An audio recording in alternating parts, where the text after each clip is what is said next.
C7 news நேயர்களுக்கு வணக்கம். அர்ச்சனா கல்பாத்திக்கு அரசு பதவியை கொடுத்திருக்கு தாவேக அரசு. இது ஒரு மிகப்பெரிய சர்ச்சையை ஏற்படுத்தியிருக்கு. அவருக்கு எதுக்காக இந்த அரசு பதவியை கொடுக்கணும்? அவருக்கு மட்டும் கிடையாது, இதற்கு முன்னாடியும் 4-5 பேருக்கு திரை பிரபலங்களுக்கு தாவேக அரசு பதவிகளை கொடுத்திருக்காங்க. விஜய் அவர்களுக்கு திரை பிரபலங்கள் ரொம்பவே முக்கியமானவங்க அப்படின்னா அவருடைய கட்சியில பொறுப்பு கொடுக்க வேண்டியதானே. அதை விட்டுட்டு அரசு பதவிகள்ல எதுக்காக பொறுப்பு கொடுக்குறீங்க, அரசு அதிகாரத்தை எதுக்கு துஷ்பிரயோகம் பண்றீங்க அப்படின்னு பல விமர்சனங்கள் எழுந்திருக்கு. இத தாவேக அரசு எப்படி கையாள போகுது, உண்மையாவே அர்ச்சனா கல்பாத்திக்கு தகுதி இல்லையா இந்த பதவியில வகிக்கிறதுக்கு அப்படின்னு பல கேள்விகளுக்கான பதில இந்த பதிவுல தெளிவாக பார்க்கலாம்.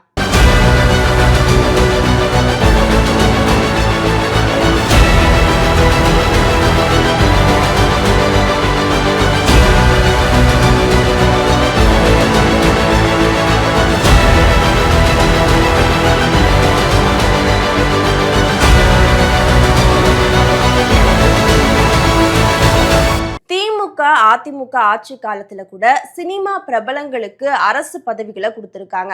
ஆனா அது பெரிய விமர்சனம் ஆக்கப்படலையே. எதனால விஜய் அவர்கள் திரை பிரபலங்களுக்கு ஒரு பொறுப்பு கொடுக்கும் போது இவ்வளவு பெரிய விமர்சனம் பண்றீங்க, இதுல திமுகவும் எதிர்கட்சிகளும் அரசியல் பண்றாங்க அப்படின்ற ஒரு விமர்சனத்தை முன்வைக்கிறாங்க. ஆனா என்ன குற்றச்சாட்டை முன்வைக்கிறாங்கன்னா, திரை பிரபலங்களுக்கு பொறுப்பு கொடுக்கறதுல தவறு கிடையாது, அது எல்லாமே விஜய் அவர்களை வைத்து படம் பண்ண ப்ரொடியூசர்களுக்கு நீங்க பொறுப்பு கொடுக்குறீங்க. கோவில்களுடைய அறங்காவலர்களை நியமிக்கக்கூடிய ஒரு குழுவுல அர்ச்சனா கல்பாத்திக்கு என்ன வேலை, அவங்களுக்கு என்ன தகுதி இருக்கு அந்த குழுவுல உறுப்பினரா இருக்கிறதுக்கு அப்படின்ற ஒரு விமர்சனம் எழுதிருக்கு. இது ஒண்ணும் புதுசு கிடையாது. தாவேக அரசு ஆட்சிக்கு வந்ததுல இருந்தே தொடர்ந்து அவங்களுடைய நெருங்கிய நண்பர்களுக்கு அரசு பதவிகளை கொடுத்துட்டு தான் இருக்காங்க. இது எப்ப பெரிய சர்ச்சையா மாறுது அப்படின்னா, ஜனநாயகன் படத்துடைய தயாரிப்பாளர் வெங்கட நாராயணனுக்கு தமிழ்நாடு அரசுடைய டெல்லி சிறப்பு பிரதிநிதி பதவியை கொடுக்குறாங்க. அவரு கர்நாடகாவை சேர்ந்தவர். இந்த பதவி அப்படின்றது கேபினெட் அமைச்சர்களுக்கு சமமான ஒரு பதவி. அப்படி இருக்கும்போது தமிழ்நாட்டுல யாருமே இல்லையா, கர்நாடகாவை சேர்ந்த ஒருத்தருக்கு கொடுக்குறீங்க அப்படின்ற ஒரு விமர்சனம் எழுந்தது. இதுக்கு ஒரு சரியான பதில தாவேக அரசு கொடுக்கல. அது மட்டும் இல்லாம அவர் கர்நாடகாவை சேர்ந்ததுனால எதனால அவருக்கு இந்த பதவி கொடுக்கணும்ன்ற ஒரு எதிர்ப்பு ரொம்ப கடுமையாவே எழுந்தது. ஆனா அதுக்கு எந்த ஒரு மாற்றுமே தாவேக அரசு பண்ணல. இதற்கு பிறகு லியோ பட தயாரிப்பாளர் ஜெகதீஷ் பழனிசாமிக்கு முதல்வருடைய தனி செயலாளரா நியமனம் பண்றாங்க. இதுவுமே மிகப்பெரிய சர்ச்சைக்கு உள்ளாகுது. அவரை வச்சு படம் பண்ண எல்லாருக்குமே முதல்வர் விஜய் அவர்கள் பொறுப்பு கொடுத்துட்டு வராரு அப்படின்ற ஒரு விமர்சனம் எழுந்தது. அதற்கு பிறகு பீஸ்ட் படத்துடைய ஒளிப்பதிவாளர் மனோஜ் பரமாம்சா, இவருக்கு தமிழக அரசுடைய திரைப்பட பயிற்சி நிறுவனத்தின் தலைவரா நியமனம் பண்றாங்க. இதுல கூட பெரிய விமர்சனம் எழல. எதனால அப்படின்னா, இவர் திரைப்படத்துறையில இருக்கக்கூடியவர், ஒரு சிறந்த ஒளிப்பதிவாளர், நிறைய படங்கள்ல ஒரு நல்ல ஒரு ஒளிப்பதிவாளர் அப்படின்ற பெயர் எடுத்தவர். இவருக்கு இந்த பொறுப்பு கொடுத்ததுல எந்த ஒரு ஆட்சேபனையும் இல்லை அப்படின்னு சொன்னாலும் அவருமே விஜய் அவர்களுக்கு ஒரு நெருங்கிய நண்பர் அப்படின்ற ஒரு குற்றச்சாட்டை முன்வைக்கிறாங்க. அதற்கு பிறகு அர்ச்சனா கல்பாத்தி இவங்களுக்கு அறங்காவலர்களை தேர்வு செய்யற குழுக்களை இடம் பெற்றிருக்காங்க. இப்படி விஜய் அவர்களை வைத்து படம் பண்ணவங்களுக்கும் விஜய் அவர்களுக்கு நெருக்கமா இருக்கிறவங்களுக்கும் தமிழக அரசு பொறுப்பு கொடுக்குது. இது அரசாங்கம் செய்யற ஒரு துஷ்பிரயோகம் அப்படின்றத பல்வேறு அரசியல் நிபுணர்கள் முன்வைக்கிறாங்க. இது மட்டும் கிடையாது. அதற்கு பிறகு ஜான் ஆரோக்கியசாமி, அவருடைய மேனேஜர் ரூட் போன்ற நிறுவனங்களை நடத்தக்கூடிய ஜெகதீஷ், இவங்க எல்லாருக்குமே அரசு சார்ந்த பதவிகள்ல இடம் பெற்றிருக்கிறது ஒரு மிகப்பெரிய சர்ச்சையை ஏற்படுத்தியிருக்கு. திமுக அதிமுக ஆட்சி காலத்துல கூட திரை பிரபலங்களுக்கு பொறுப்பு கொடுத்திருக்காங்க. அது இவ்வளவு பெரிய விமர்சனம் செய்யப்படல. பழனிவேல் தியாகராஜன் அவருடைய அம்மாவுக்கு இதே மாதிரியான ஒரு பதவியை கொடுத்தாங்க. அவங்களும் இந்த அறங்காவலர் குழுவுல இடம் பெற்றிருந்தாங்க. அது அதிகமா பேசப்படல. ஆனா திமுகவை சேர்ந்தவங்களை யாருமே இவ்வளவு விமர்சனம் பண்ணலையே, தாவேகாவை சேர்ந்தவங்களை மட்டும் ஏன் இவ்வளவு விமர்சனம் பண்றீங்க, தாவேக அரசுக்கு நெருக்கமானவர்களுக்கு பதவி கொடுத்ததுனாலதான் இந்த விமர்சனம் எழுதா அப்படின்ற பல விமர்சனங்கள் முன்வைக்கப்படுது. அர்ச்சனா கல்பாத்தியும் தமிழகத்தை சேர்ந்தவங்க கிடையாது, அவங்க கேரளாவை சேர்ந்தவங்க.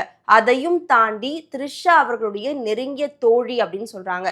ஏற்கனவே த்ரிஷா அவர்கள் அரசியலுக்குள்ள வர பாக்குறாங்க அப்படின்னு நிறைய விமர்சனங்கள் தாவேக அரசு மேல இருந்தாலும் இந்த பதவி நியமனத்துல த்ரிஷா அவர்களுடைய தலையீடு இருக்கு அப்படின்ற ஒரு விமர்சனமும் இருக்கு. இது தேவையான விமர்சனமா அப்படின்னு கேட்டா கண்டிப்பா கிடையாது. த்ரிஷா அவர்களை குறிப்பிட்டு இந்த ஒரு விஷயத்த ரொம்ப பெருசாக்குறாங்க திமுகன்ற ஒரு விமர்சனத்தை தாவேகா முன்வைக்கிறாங்க. இருந்தாலும் அர்ச்சனா கல்பாத்தி கேரளாவை சேர்ந்தவங்கன்றதுதான் முக்கிய குற்றச்சாட்டா வைக்கிறாங்க. இன்னொரு பக்கம் இது குறித்து அறநிலைத்துறை அமைச்சரா இருக்கக்கூடிய ரமேஷ் அவர்கள் என்ன விளக்கம் கொடுக்கிறாரு அப்படின்னா, அர்ச்சனா கல்பாத்தி நிறைய விஷயங்கள் கோவிலுக்காக பண்ணியிருக்காங்க, கோவில் திருப்பணிகளை முன்னெடுத்து பண்ணியிருக்காங்க, அவங்களுடைய மாமனார் சீனிவாசன் பல கோடிகள் கோவிலுக்காக செலவு பண்ணியிருக்காங்க, அவங்கள கௌரவிக்கிற விதமா தான் இந்த பொறுப்பு கொடுக்கப்படுது அப்படின்னு சொல்றாங்க. அப்படி இருந்தாலும் தமிழகத்துல வேற யாருமே இந்த பொறுப்புக்கு சரியானவங்க கிடையாதா? வெறும் அர்ச்சனா கல்பத்தியுடைய மாமனார் மட்டும்தான் இந்த மாதிரியான வேலைகளை முன்னெடுத்திருக்காங்களா அப்படின்ற ஒரு கேள்வி எழுப்பப்படுது.